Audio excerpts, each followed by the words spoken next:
जय हिंद बच्चों। कैसे हैं आप लोग। हम लोगों ने अगला वीडियो में 16 महाजनपद के बारे में पढ़ा था। आज उसी 16 महाजनपद में से हम एक जनपद को लेकर आए, मगध। और मगध के बारे में हम लोग पढ़ेंगे। और यह वीडियो कक्षा 12वीं के लिए है, जो कि 2027 में जिसका बोर्ड एग्जाम होने वाला है उसके लिए काफ़ी महत्वपूर्ण टॉपिक है। ठीक है, तो हम लोग पढ़ेंगे सबसे पहले मगध महाजनपद के बारे में।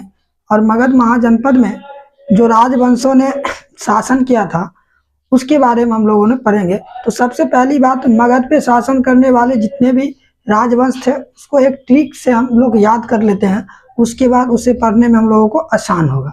तो एक ट्रिक है मगध राजवंशों पे शासन करने वाले का। देखिए मगध पे इसका ट्रिक है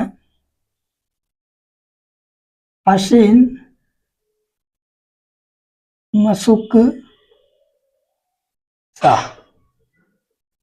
वहाँ से क्या हो जाएगा हर्यक वंश, वहाँ से क्या हो जाएगा हर्यक वंश। शिशु क्या हो जाएगा शिशुनाग वंश, शिशु क्या हो जाएगा बच्चे शिशुनाग वंश। और नौ से क्या हो जाएगा नंद वंश। मौ से मौर्य वंश। और सु से शुंग वंश, सु से शुंग वंश। क से कन वंश, क से कन वंश। और सा से सातवाहन, सा से सातवाहन वंश। ये जो एक ट्रिक है हसीन मशुक शाह, यह मगध पे शासन करने वाले वंश का ट्रिक है। हर्यक वंश, शिशुनाग वंश, नद वंश, मौर्य वंश, शुंग वंश, कन वंश और सातवाहन वंश। तो हम इस वंश में से सबसे पहले पढ़ेंगे हर्यक वंश के बारे में। सबसे पहले किसके बारे में पढ़ेंगे बच्चे हर्यक वंश के बारे में पढ़ेंगे, क्योंकि हर्यक वंश मगध का सबसे पहला वंश था। तो चलिए हम लोग शुरू करते हैं मगध के बारे में। देखिए मगध जो है, मगध पे शासन करने वाले पहला वंश कौन था हर्यक वंश। हर्यक वंश का अगर शासन पीरियड देखें तो 544 ईसा पूर्व से लेकर के 412 ईसा पूर्व तक हर्यक वंश का क्या था शासन पीरियड था। उस हर्यक वंश में प्रमुख राजा आए, जैसे कि बिंबिसार, अजातशत्रु, उदयन, तरह तरह के राजाएं आए। तो आज हम लोग पढ़ेंगे प्रमुख उसके जो प्रथम राजा थे वो थे बिंबिसार। यानी कि जो हर्यक वंश है, हर्यक वंश के संस्थापक कौन थे बिंबिसार। हर्यक वंश के संस्थापक कौन थे बिंबिसार थे। और इन्होंने मगध का राजधानी राजगीर या गिरिवर्ज को बनाया। बिंबिसार ने मगध को राजधानी किसको बनाया राजगीर या गिरिवर्ज को बनाया था। तो चलिए हम लोग बिंबिसार के बारे में पढ़ते हैं। देखिए बिंबिसार हर्यक वंश का प्रथम शासक था, और जिसका समय अगर शासन काल देखा जाए तो 544 ईसा पूर्व से लेकर के 492 ईसा पूर्व तक बिंबिसार का शासन काल रहा। यह जो शासन काल वंश के साइड में यदि आपको कोई लेटर या मिलती है तो वो समझिए कि वो वंश का क्या होता है शासन पीरियड होती है। और राजा का जो साइड में होगा तो वो राजा का क्या होता है शासन पीरियड होता है। तो बिंबिसार ने मगध पर कब से कब तक शासन किया, तो बिंबिसार ने मगध पे 544 ईसा पूर्व से लेकर के 492 ईसा पूर्व तक क्या किया था शासन किया था। चलिए हम बिंबिसार के बारे में पढ़ते हैं, इसके व्यक्तित्व के बारे में। तो इस वंश के प्रथम शक्तिशाली शासक था बिंबिसार, हर्यक वंश के जो प्रथम शक्तिशाली शासक था। और इन्होंने बहुत ही कम उम्र में जो है ना राजगद्दी को संभालने लगा। 15 वर्ष की आयु में इन्होंने क्या किया तो मगध के राजगद्दी पे बैठ गया था और वहां से अपने क्या करने लगा शासन करने लगा था। जब इन्होंने राजा बना तो इन्होंने 80,000 गांवों को मिला करके एक शक्तिशाली साम्राज्य बनाया। सबसे पहले बात इन्होंने क्या किया कि 80,000 गांवों को मिला करके एक शक्तिशाली साम्राज्य की स्थापना की।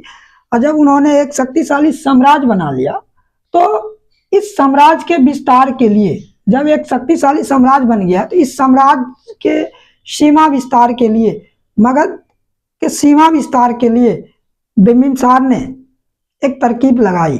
और उन्होंने सीमा विस्तार के जो समस्या था उसे उन्होंने वैवाहिक संबंधों से सुलझाना शुरू किया।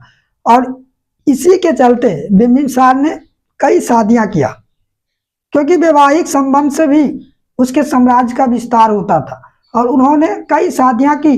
जो उसकी प्रथम शादी हुई थी वो किसके साथ हुआ था? तो वो महाकौशला देवी थी, महाकौशला देवी थी, जो कि कौशल राज की पुत्री थी, कौशल राज की पुत्री थी और प्रसेनजीत की बहन थी, प्रसेनजीत की बहन थी। देखिए, जब बिंबिसार का विवाह कौशल राज की पुत्री महाकौशला से हुई थी, तब जो उसे दहेज के रूप में काशी प्रांत मिला।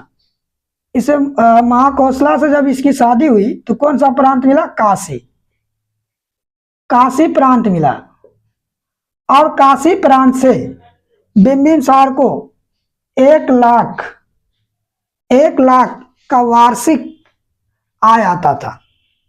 बिंबिसार ने जब महाकौशला देवी से शादी की, अर्थात कौशल राज्य से जब वैवाहिक संबंध बना, तो उसे उपहार के तौर पे काशी प्रांत को दिया और काशी प्रांत के वजह से बिंबिसार को 1 लाख रुपए प्रति वर्ष आय के रूप में क्या होता था? प्राप्त होता था। प्रतिवर्ष क्या होता था? आय के रूप में प्राप्त होता था।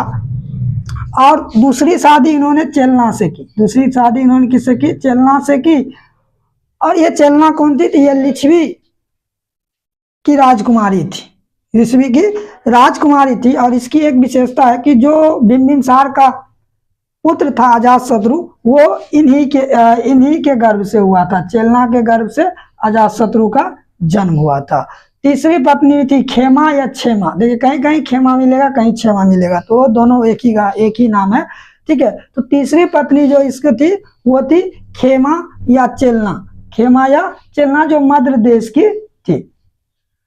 अब एक पत्नी की चर्चा और मिलती है, अमरपाली की चर्चा मिलती है, तो उसके लिए 12th लेवल में वो नहीं दिया गया है, ठीक है। 12th लेवल में आपको 3 उसकी पत्नी के बारे में आपको पढ़ना होगा, महाकौशला देवी, चेलना, खेमा, इस 3 के बारे में देखना पड़ेगा। बिंबिसार ने आगे चल के बिंबिसार युद्ध किए और उन्होंने क्या किया? अंग राज्य को जीतकर मगध में मिला लिया, अंग को जीत करके मगध में मिला लिया और अपने पुत्र अजातशत्रु को वहां का क्या किया? शासक नियुक्त कर दिया। और अजातशत्रु को वहां का क्या कर दिया? शासक नियुक्त कर दिया। और बिंबिसार के दरबार में एक राज्य वैद्य होते थे जिसका नाम था जीवक। बिंबिसार के दरबार में एक राज्य वैद्य होते थे जिसका क्या नाम था? जीवक। और जीवक को बिंबिसार ने अवंती के शासक चंद्रप्रघोत के पास भेजा था, क्योंकि चंद्रप्रघोत के तबीयत बहुत ज्यादा खराब थी और इसीलिए बिंबिसार से उसकी दोस्ती थी। तो बिंबिसार ने अपने राज्य वैद्य जीवक को अवंती के शासक चंद्रप्रघोत के पास भेजा और उसके इलाज के लिए, और वो वहां गए, उसका इलाज किया। और इसी दौरान जब अजातशत्रु अंग पर शासन कर रहा था तो उसे लगा कि हमारे पिता जो है हमें गद्दी नहीं देगी, और वो गद्दी किसी और को देना चाहता। इसके अलग से कान भर दिया गया, इसके जो मंत्री परिषद होता था उसके द्वारा। और इन्हीं के आवेश में आकर के अजातशत्रु ने 492 ईसा पूर्व अपने पिता का क्या कर दिया? हत्या कर दिया। तो बिंबिसार के हत्या उन्हीं का पुत्र के द्वारा 492 ईसा पूर्व में अजातशत्रु ने क्या कर दिया?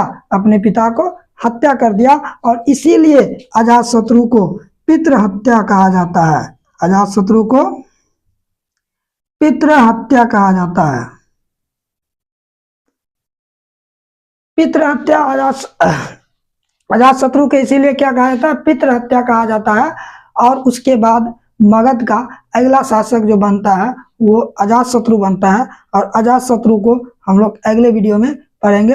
तब तक के लिए इतना ही। जय हिंद।